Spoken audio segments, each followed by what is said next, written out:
Sea bulls and sea cows, send your regards to the other members of Otaridae. Proudly display your external ears and eat 8% of your body weight in a single feeding. Because it's time to moo Tull to me.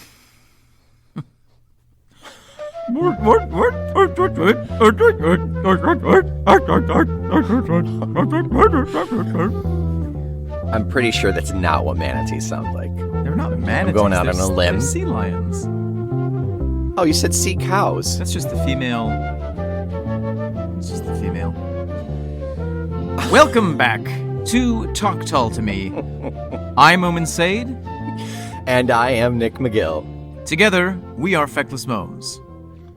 And this is Talk Tull to Me. A deep dive into the icy waters of Prog Rock to collect delicious fishes, which we will chomp down into our gullets.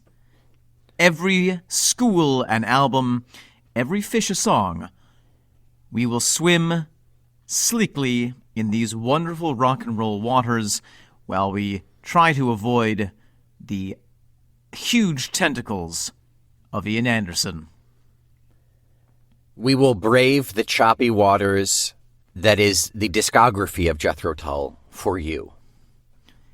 We may end up performing in the circus. That is A. You're really stretching it now. We may be harpooned by a cease and desist letter. But we will not stop swimming until we have had our fill. I think this analogy ends here.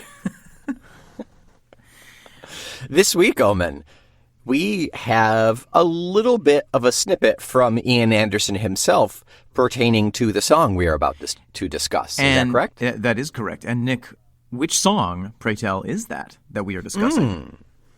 Well, based on our flippered mammal intro, we are on Sealion. Sealion. Say it one more time. I can't because then a sea lion will appear. Oh! Hold on one second. I'm just trying to get my book in a place where I can actually see it.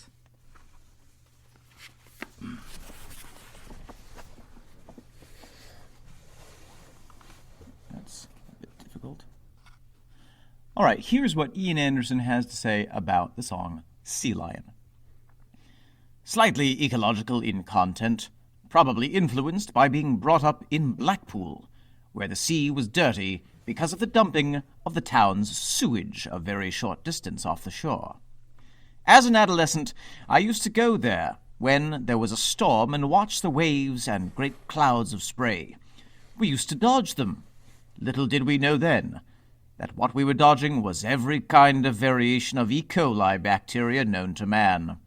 As the tide came in, you could see sewage floating in the water, and children, little kids, would be playing in that water. First of all, that accent, don't know what that was. That was not your Ian accent. A bit digressive. Was it too English? I think so, yeah. No. It was like Bond villain English. Thank you for... Yeah. That's how Ian is becoming in my mind. He's sort of becoming He's devolving. He's become a caricature. Before I kill you, Mr. Bond, I will play my flute for you. I want you to listen to Aqualung. Tell me, how does this synthesizer too much? This also is a nice rare glimpse into the early life of Ian Anderson. It certainly is. That's a nice little image there, and clearly had some effect on him to then inspire a lot of his environmental and ecological feelings later on in life. Yeah, so I think swimming in an ocean full of raw sewage has an effect on a person, whether they know it or not. Yes. Yeah, I would say so. And yes, certainly I think that, I've said a couple of times how I feel like this album is sort of leading toward the folk rock kind of natural world albums, like Songs from the Wood and Heavy Horses. And yeah, it's easy to see how Ian's influence. Sorry, it's easy to see how Ian's. Why can't my brain do the thing? How Ian was influenced? It's easy to see Ian's connection to the natural world starting to come out more and more. Yeah. Yeah, well, again, let's remember that these are bits and pieces of Passion Play, or the Chateau Disaster, rather, that didn't get included. So we're seeing the animal theme, we're seeing the environmental theme, and the societal theme. Yeah. Well, with that being said, Nick, shall we have a listen to Sealion?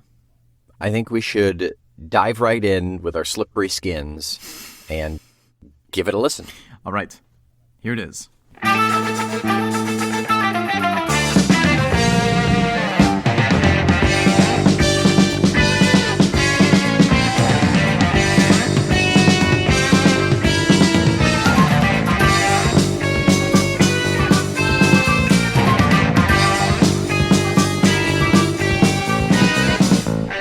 So, Nick. Omen. There we have it. Sealion is a rocking tune right from the start. Like doesn't give you a warm up, doesn't give you anything. No, straight in. There's no denying, Nick, that this is rock and roll. It is in fact. If you had to define rock and roll, this would be it. Let me try something. I'm just going to say something. You give me your honest reaction. Nick. Yes. This isn't rock and roll. That is malarkey, and you are kicked off of the podcast. It is rock and roll. I'm back in. Wow. Did you feel? Did you feel? Feelings? I couldn't even control that. Yeah, I know. That just came out. I know. I'm so sorry if I said anything to hurt you. I provoked you to it. I understand. You know what's funny about this song, Nick? When I got to the end of it, I was like, wow, I wonder how long it is. It's like just over 3 minutes. It's like 3 minutes 25 maybe. That's it? It seems so much longer. It does. It really does. And to me, I think it's because it's so dense. And specifically the lyrics are like really packed in there. The writing is so wordy and there's so many images so close to each other that it's... I found it difficult to concentrate on... You know, with some songs I can sort of like listen to the lyrics and the music at the same time. And with this one, I almost wanted to listen to it twice, just like once for the lyrics and once for the music. Yeah, that's not a bad idea. You ended up listening to it for the lyrics, I imagine, because you were reading along as he was singing. I did, although yeah. I managed to have half an ear out for the music as well. Mm-hmm. It's there's just so much going on and it's so fast paced. You never quite catch your feet to experience the whole thing. You are rushed along on this river. Yeah. And you know, I think that feeling is thematic. Yeah, absolutely. It's the 2-line chorus uses the word balance, and I think that really absolutely that is exactly what we're looking at here. Absolutely. In the midst of all of this intense chaos, here you are just balancing your ball. Trying to balance your ball, yeah. Let's start off with the music, because I think that there are some noteworthy things to observe there. Mm-hmm. First of all, what a treat to hear Ian counting in the song. 1, 2, 1, 2, 3, 2, 2, 3. Yeah, I don't think we don't ever hear that again, and it's almost like this song is so chaotic and so bananas. We had to include it to prepare you, because we don't have any other way. There's no intro, there's nothing. It's just a punch in the face. This is to make it so our listeners do not go insane at the start of this song. It could be, yeah. It also is just, you know, this album has a number of kind of pre-music voice moments, like, would you like another cup of tea, dear? Would you like another cup of tea, dear? Yeah. Etc. And I kind of feel like that's just in the style of the album. I do think that there are one or two other songs in the entire canon that we do hear him count in. Do we? Yeah, they're not coming to mind exactly what they are, but I feel like there's an acoustic song at least where he counts in quietly. Okay. But for me, what a treat to just be given the time signature, because a lot of these songs I'm just like, I do not know. That's true, yeah. My long ago days playing in wind ensemble did not prepare me for this. But Never should have stopped. You should still be in high school band is basically what I'm saying. Yes, that's true. They kicked me out 5 years after I graduated. I couldn't stay any longer. Yeah. So, but the cool thing is that we're given this 3/4 time signature. 1, 2, 3, 2, 2, 3.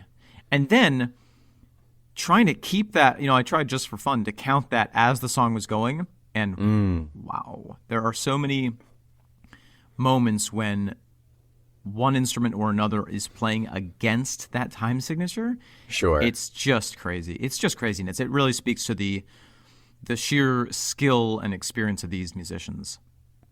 And that is a key component to what makes prog rock. Yeah, it is.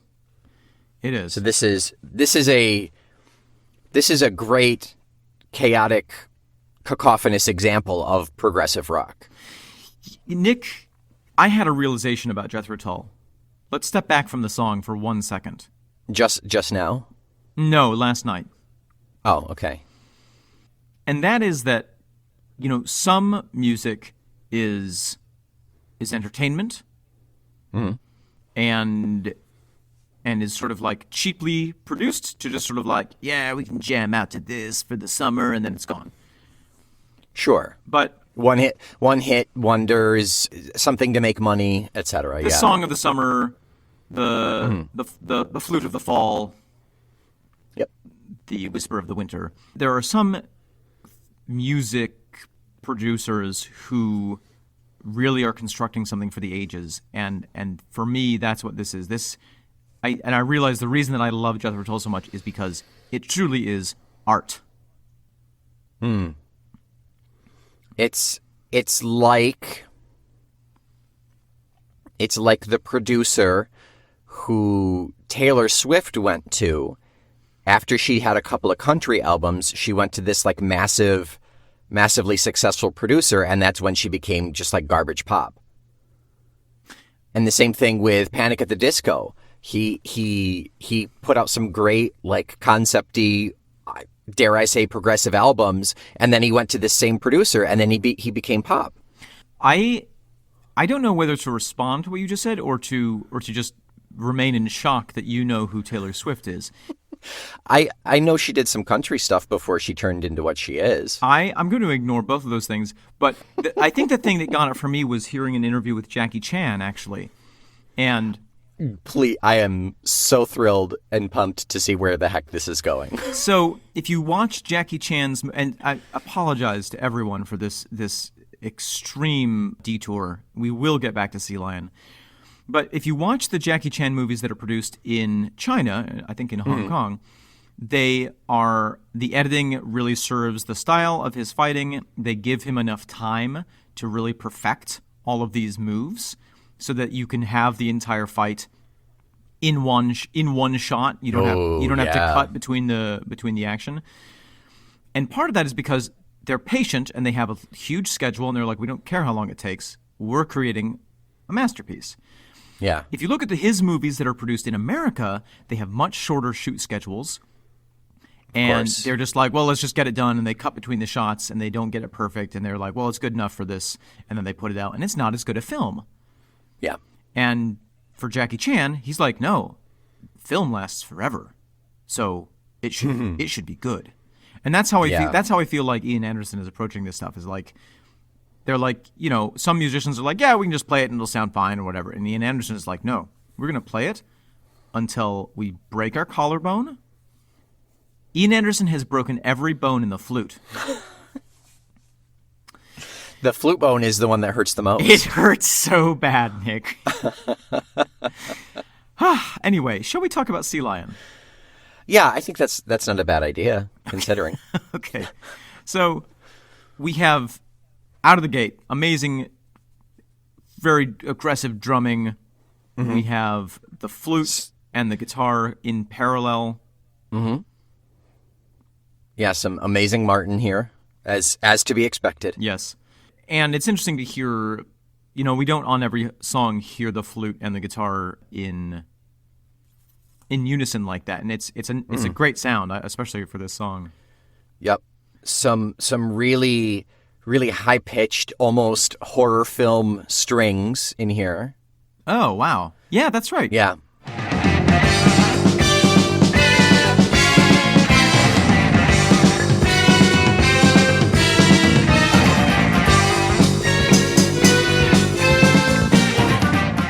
Yep. They do a lot of the kind of playing in concert and mirroring what the guitar is doing, but they add on to it. They really enhance the impact of those those high pitched squeeze. Yeah. There's a lot of stacking going on in this song, which I think increases the feeling of like. It's funny because even though it's actually a simpler construction musically than some of the other songs, it results in this feeling of anxiety and chaos around you.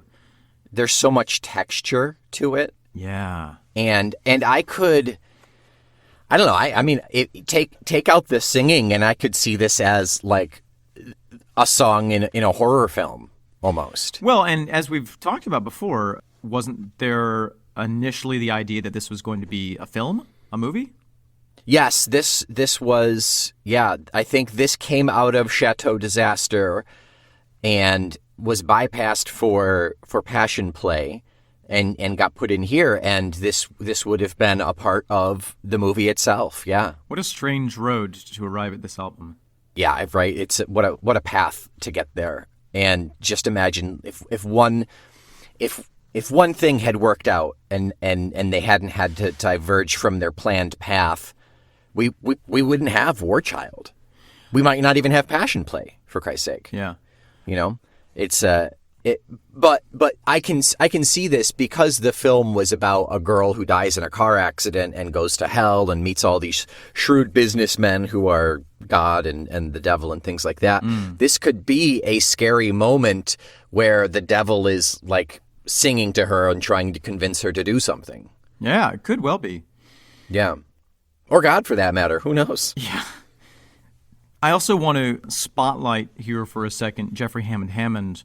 Often we have the bass kind of receded into the background, and it's really forward here. It's really driving the experience and adding to the anxiety of it. Sometimes we have that repeated note on the bass. Dum, dum, dum, dum, dum, dum. And for me, it increases this sense of danger and this sense of kind of not panic, but like rising anxiety. Mm-hmm. Yeah, because it's more where our ears pick up more on the high pitch, so we kind of just we experience the bass. That's right. Yeah. All in all, even though this song has some notable complexities, it's actually, in its construction, a lot simpler than a lot of the stuff that we've seen. There's a lot less counterpoint. The melody of the verses is pretty straightforward. Yeah. There's no time for any of that. So instead they layer and they add texture and throw it all at once as opposed to spacing it out at a slower pace. Exactly. It's a condensed. They boiled it down, and this is what we got. It's a 5.5 minute song living in a 3-minute song's body. Yeah. That's my favorite 90s film. I don't know if we hear it anywhere else. I only picked up on it in the bridge, basically in between the second and third verses, but we get some fun squeeze box in there. Yes, we do.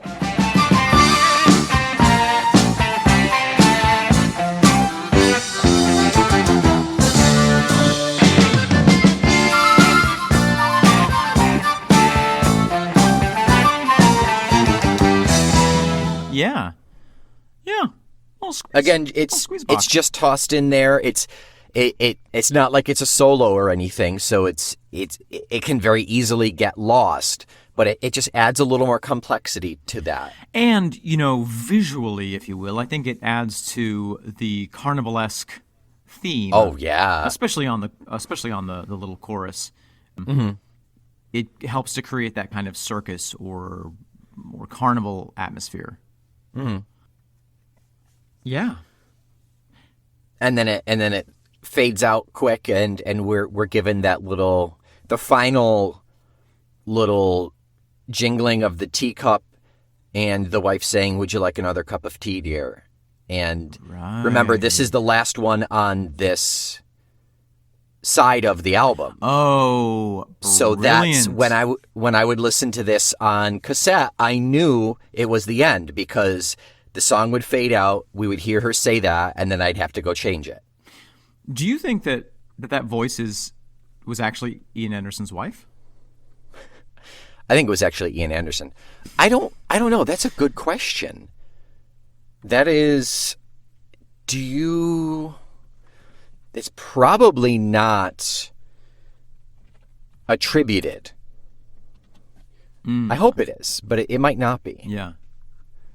While you're looking up that, I just want to marvel at how delightful it is that this side A is like every truly British experience, bookended with cups of tea. Mm-hmm. Yeah.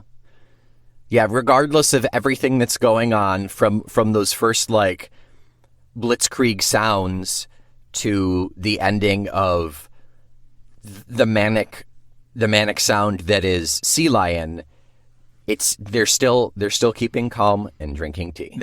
They are, and that's I know it's a stereotype, but it's really true. The British often, and I think that we should say, traditionally, or at least let's talk about the 20th century rather than the 21st, because I know that cultural norms are changing quite a lot. In fact, I've heard that the British are drinking less and less tea these days. Heavens to Betsy. That's why the world is falling apart, Nick. Yep. Mm-hmm. But, there really is this British sense of, damn whatever is going on, damn the climate, I will dress up in a three-piece suit, and I will have a hot cup of tea. I don't care that I am in India. I don't care that I'm in the middle of a battle. It's time for this.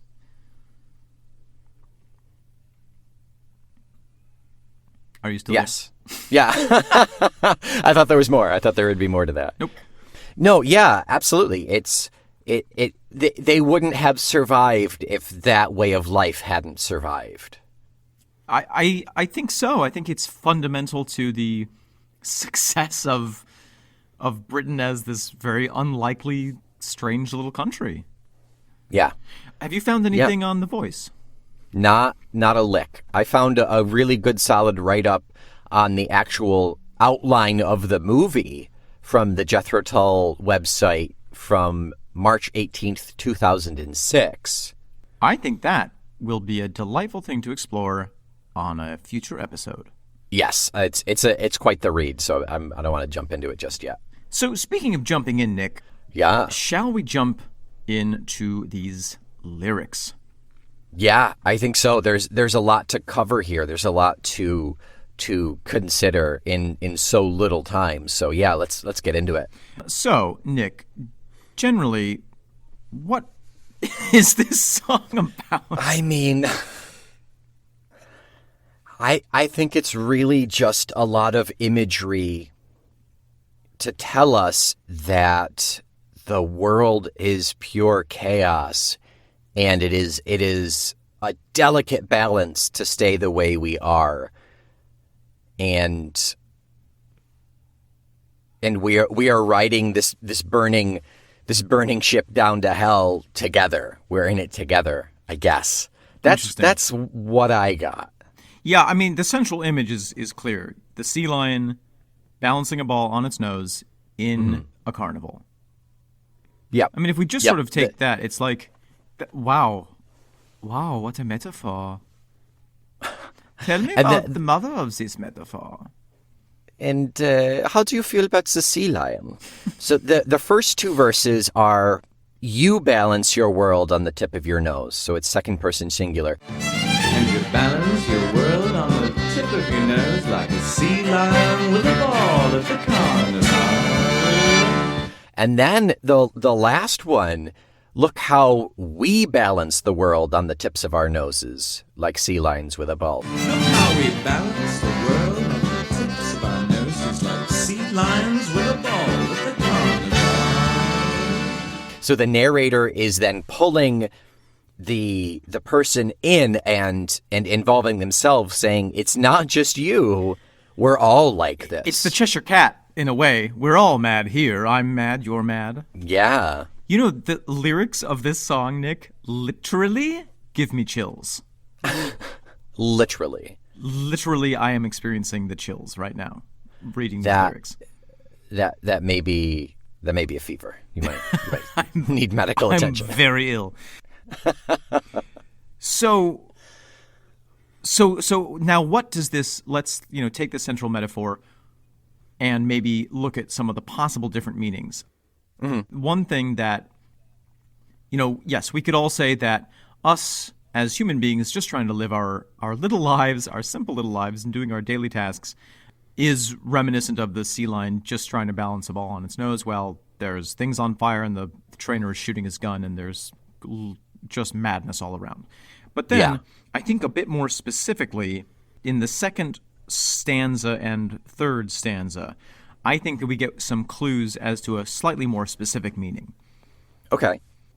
But after all, the act is wearing thin, and the crowd grows uneasy, and the boos begin. But after all, the act is wearing thin, as the crowd grow uneasy, and the boos begin. I think that Ian is drawing a parallel between the madness of being a sea lion balancing a ball and the madness of being a rock and roll band balancing a career.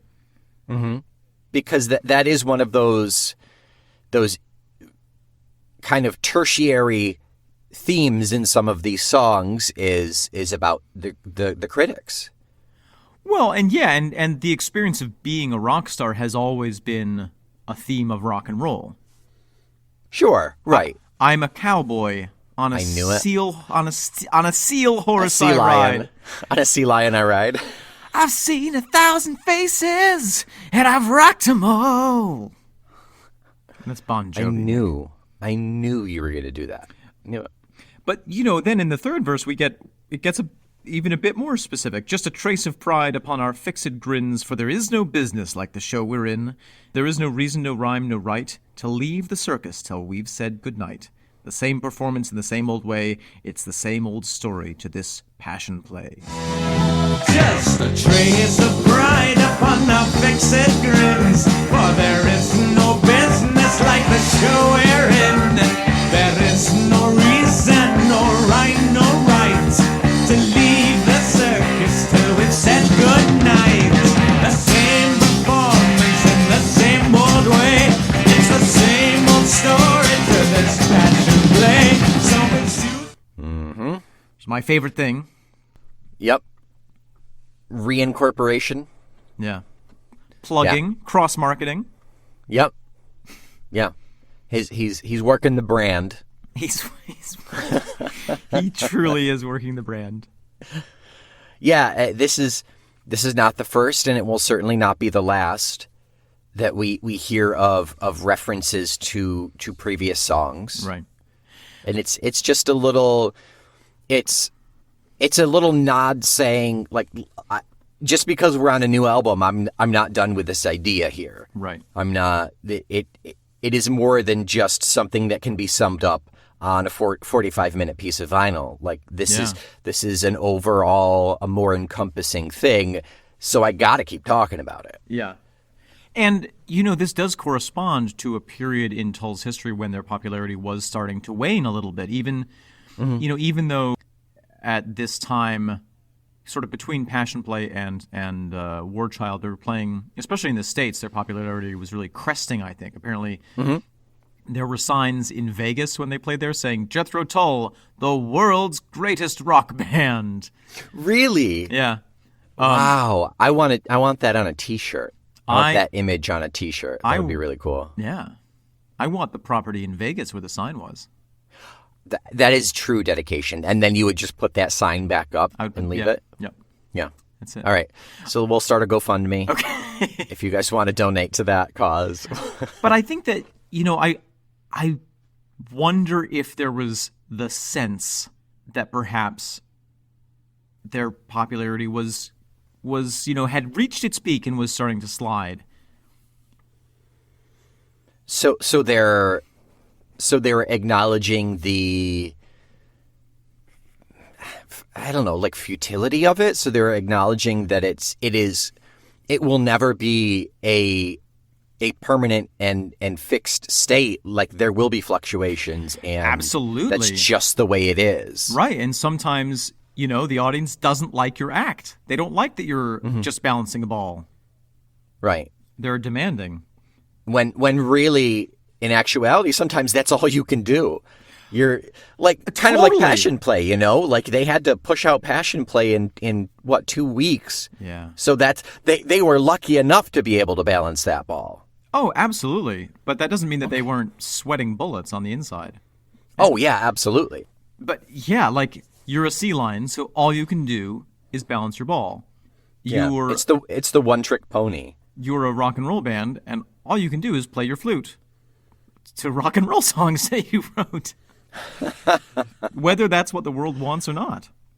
Yeah, and I think despite what Rolling Stone may have thought and critics may have thought, between Thick as a Brick all the way up to just arbitrarily we'll pick Crest of a Knave, like regardless of what people thought, Tull was still evolving. Tull was still putting out crazy good music with different sounds and with different ideas and stories to tell. Absolutely.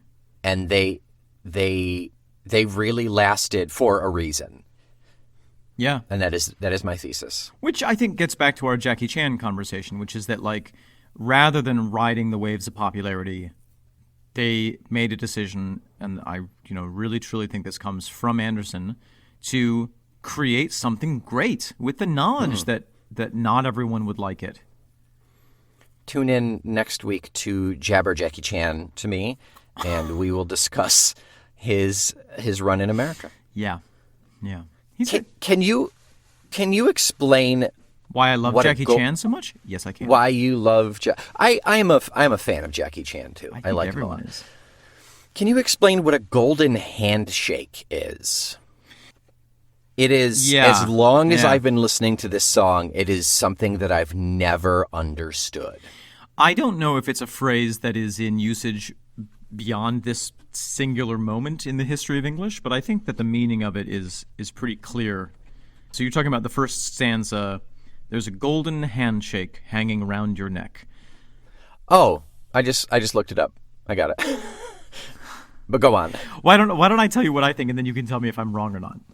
Yes. It's like I'd love to. I'd love to do that. It's like the game Balderdash, but with Jethro Tull phrases. Yep.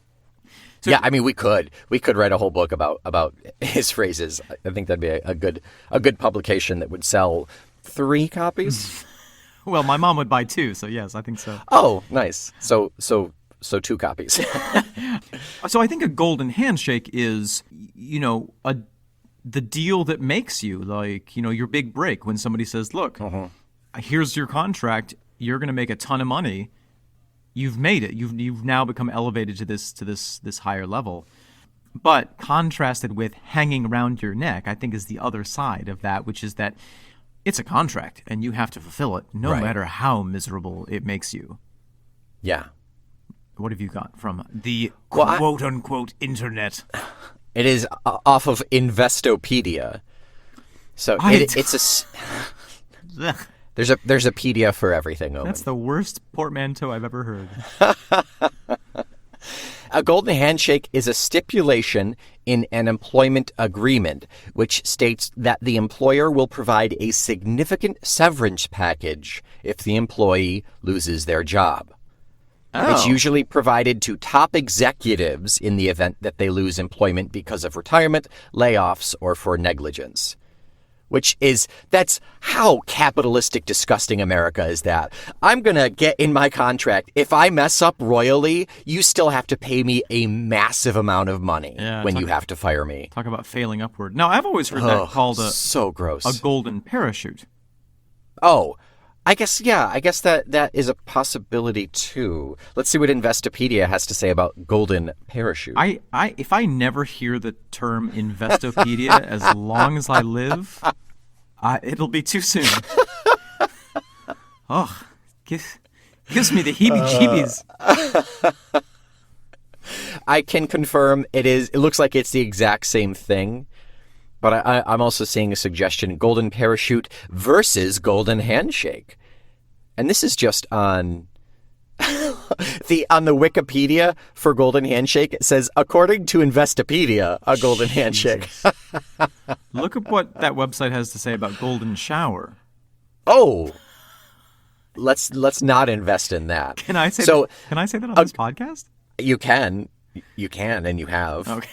You cannot take it back. A golden handshake is similar to, but more generous than a golden parachute because it not only provides a monetary compensation and or stock options at the termination of employment, but also includes the same severance packages executives would get at retirement. Wow. So it's just please, let's keep giving rich white people more money. It sounds like what dictators have. It's like, oh, you've oppressed all these people for 50 years and now you've been run off because people are literally so upset that they just want to kill you. That's fine. You can go to your chateau in Switzerland and live out the rest of your days with all your money.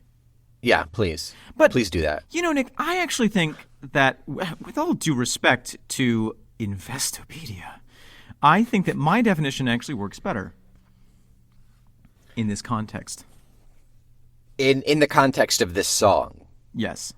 Yes, I agree. And I'm going out on a limb here and saying Investopedia was not around in 1974 when Ian wrote this. So I think that could very well be right. There's a golden handshake hanging round your neck as you light your cigarette on the burning deck. There's a golden handshake hanging around your neck as you light your cigarette on the burning deck. I love that image. Nick, have you ever had a job that when you think of lighting your cigarette on the burning deck, not that you're a smoker, not that either of us smoke cigarettes because they're quite gross and very bad for you. Mm-hmm. Have you ever had a job that sort of made you feel like that? Where I'd love to watch it burn down? Where it's currently burning down around you, and all you can do is take your break in the burning down break room and just try to remain calm because it's your only job. Well, I mean, that's how I got to where I am right now. Back upstate working construction is the previous company that I worked for was firing people left and right and sending all the work to the Philippines. And I was like, I got to get out of here. Yeah. Because I'm a peon and I'm certainly not going to get any severance. No golden showers for you, Nick. And unemployment based on peanuts is a fraction of peanuts. So I can't risk this. And where do you eat peanuts, Nick? At the carnival. Oh, yes. As I say, at the doctor's office. The peanut doctor. You haven't been to the doctor in a long time, have you? At the vet. I went to the vet the last time. The elephant was next door. Yep. I had a job at a theater company once. Was theater company in quotes there? Company might be in quotes. Also, theater is probably in quotes. It's written in crayon. This place was like literally every week the boss would call us all. Well, every day the boss would call us all into his office and yell at us for a solid hour But usually it was about, well, this theater's about to fold, and if you want to have your jobs, then you better make this happen so that we can try to stay afloat for another week. And that is no way to live. It was not. It was in a constant state of crisis, but it was the only job that I had because I had inadvisably moved to a small city in upstate New York. And yeah, it was this weird experience of like I had one friend there who remains my friend to this day and who's an awesome guy, and we would just sort of look at each other and be like, "Here we are." Just shrug. This is what we've got. Yep. Yeah. Yeah, and is that theater company still around? I don't know. How long ago was that? That was like 5 years ago. Well, a while ago, yeah. I haven't personally gone and burned the place to the ground, so it could still exist. It might, although I really hope not. Yeah. Yeah. Anything else on Sealion, Omen? Have we covered everything for you? I mean, in this kind of cacophony of early on images, I'm curious about the mating with chance, copulating with mirth. Mating with chance, copulating with mirth. Now, because I think that those two phrases could kind of go in two different directions each. Either it could be talking about promiscuity and, sex sort of just driven by animalistic instinct regardless of relationship, or it could be mating with a personified chance. Are you in bed with chance? That's what I take from it. That's what I think too. Because I think that fits in perfectly. Well, to go back to your first one, it's entirely possible because again, we see a lot of the animal in animals standing in for humans. Right. In Passion Play and Chateau and this. Right. So that could very well be the case. It's like a much more enjoyable version of Animal Farm. Yes, mating with chance. Yeah. But that being said, I do like the secondary, that it's you are in bed with chance, because everything in this song is about chaos, is about not being able to rely on anything but you there with your ball. And if something works out great, awesome. Right. But just as likely, that backdoor angel is going to put the penny in the other beggar's bowl, and you're not going to have anything. And either way, you're going to get up and balance your ball tomorrow. Right, regardless. Because it's all you know how to do. Yeah. Nick, there's just one other thing that I want to point out here. What's that? A carnival is not, believe it or not, the natural environment for a sea lion. It's not.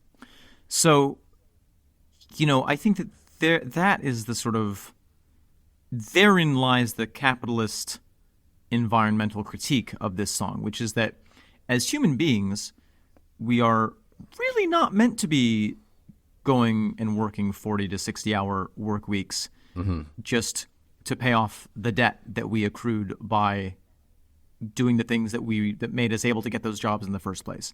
Yeah. Yeah. We're not meant... that we were supposed to, quote unquote, supposed to do, because that's what you do. Because that's what society demands, yeah. Yeah. And a sea lion is not meant... It is not their natural inclination to balance a ball on their nose. No, and certainly not to smoke cigarettes. Correct. Yeah. Well, I think we nailed the ecology of sea lions on this. Yeah. If nothing else. They are meant to swim in the ocean and eat fish. Mm-hmm. Penguins. They eat penguins too, don't they? Is a penguin a fish, Nick? Or is that an orca? I think orcas eat penguins. Because orcas can't stand any other things that look black and white, so they'd eat a zebra if they could. They'd eat a zebra cake if their dentists would let them. Oh yeah, but their parents are dentists, so their parents are dentists. They're strict about it. Only eat penguins. Sometimes they leave the penguin in the fridge for a little while, let the sugars develop.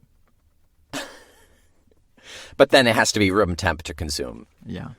You get the most flavor out of that. That's right. But that being said, where most penguins live, a fridge is room temp because it's so cold. It's warmer in the refrigerator. Okay, I'm done.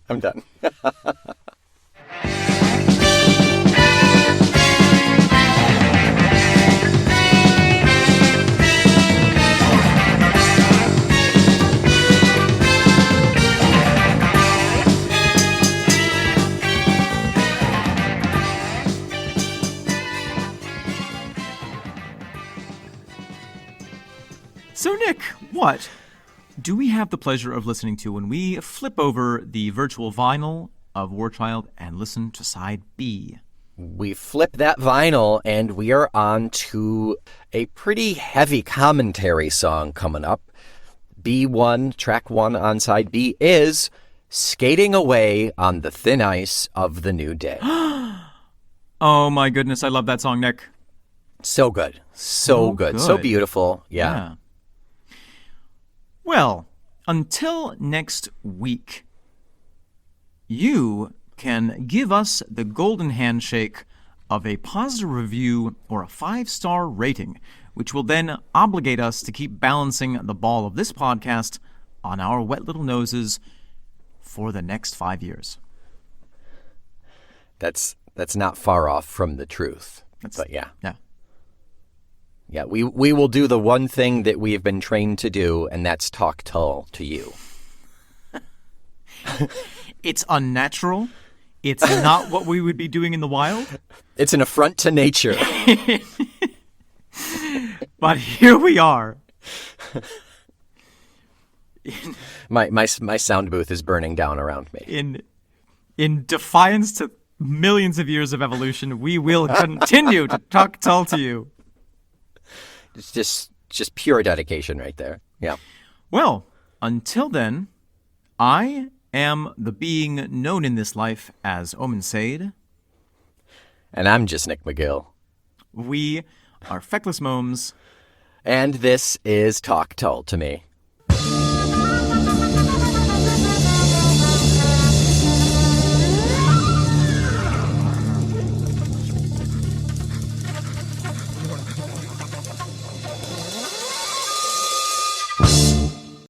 And now, ladies and gentlemen, after having balanced a ball on his nose, I have taught this Sealion to speak. Speak for this sardine.